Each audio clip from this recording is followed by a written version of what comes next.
Golden ટોલનાકા પાસેથી ₹58.81 લાખના દારૂ કન્ટેનર સાથે ડ્રાઈવર ઝડપાયો.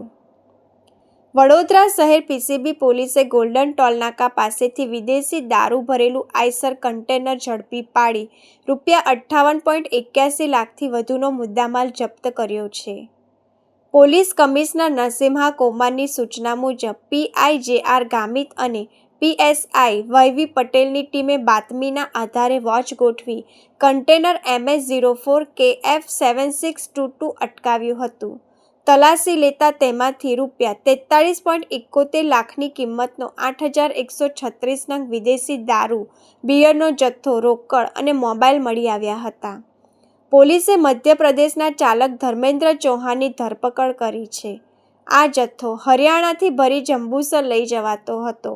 આ મામલે હરણી પોલીસ મથકે ગુનો નોંધી માલ મોકલનાર અને મંગાવનાર સહિત 3 વોન્ટેડ આરોપીઓની શોધખોળ હાથ ધરાઈ છે.